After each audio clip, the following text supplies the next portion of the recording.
เราจะพากันไปจุดพลุจุดตะไลต่อเที่ยวที่2ก็เป็นเจ้าแม่ฝนทิพย์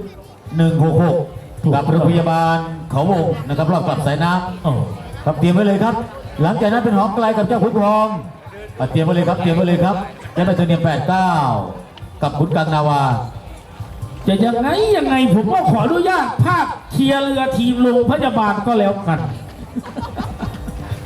เอาละครับท่านผู้ชมแข่ง8 เที่ยวมันต้องมีชนะบ้างแล้วนะเขาบอกเอานะเดี๋ยวก็รู้ว่าไผเป็นไผฝากบอกพี่น้องท่านผู้ชมครับ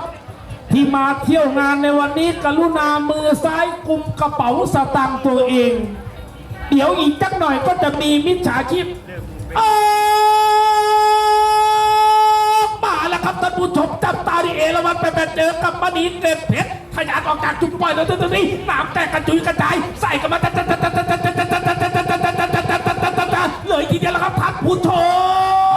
ตอนนี้ประกาศมาถึงกุ้งผาพญาหอยเริ่มทยอยพาลูกพาหลานลูกเข้าฟังแล้วเสียงเพลงสนั่นวันไหวต่างคนต่างไปต่างคนต่างนี้ต่างคนต่างคนต่างคนต่างพี่ต่างคนต่างไม่ยอมแล้วเอราวัณ88ถึงวันเอาคืนแล้วตอนนี้ว่ายังไงวันนี้เก่งเพชรพยายามทะยานออกมาก่อนแล้วทะยานออกมาก่อนแล้วเลยไล่แต่คุบเอราวัณ88เริ่มบี้กี้เข้ามาแล้วจ้าเอาละครับท่านผู้ชมพี่น้องจับตาดูเรือคู่นี้เขาเอาแล้วมันนี้เก่งเพชรแต่แกแล้วว่าแล้วมันนี้เอราวัณ88แต่แกแล้วได้เป็นตัวนึงยังคุกกี้ตัวตีโอ้ยหัวยังสมัครเกยยังเสมอกันอยู่ไม่ให้ทิ้งห่างตอนนี้ว่ายังไงเอราวัณจะหลังตาแล้วส่วนมันนี้เก่งเพชรก็จะตีไปจนได้จะคุกกี้ตัวนี้จะหุกกี้ตัวนี้เท่าไหร่มาจุกหน้าจุกหลังจุกแซงว่าอีกประมาณ300 เมตรจะเข้าสู่จะต้องต่างมันไม่ได้เก่งเพชรจนไปเอราวัณ88อย่างนั้นตัวตีใส่มาแต่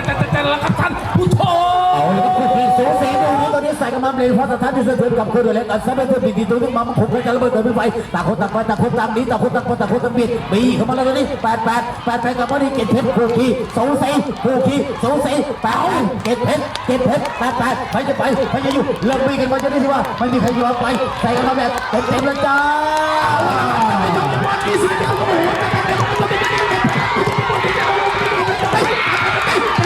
สุดท้าย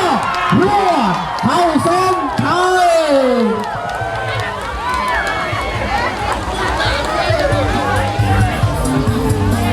เป็นเรือท้องถิ่นครับที่สร้างสีสันสนุกสนานให้กับพี่น้องอำเภอเขาวงจริงๆขอบคุณผู้จัดการเอราวัณ88แล้วก็ขอบคุณผู้จัดการเรือมณีกิจเพชรด้วยนะครับผลการแข่งขันครับผลการแข่งขันรอบกลับสายน้ำเที่ยวแรกของเรือ23ใบพาย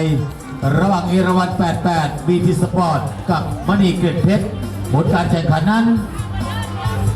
ผลการแข่งขันครับเป็นเรือที่อยู่ล่องน้ำสีน้ำเงินนะครับก็จะเป็นมณีเกล็ดเพชรเป็นฝ่ายชนะนะครับในเที่ยวนี้ด้วยเวลา 1.30 วินาทีเที่ยวต่อไปครับ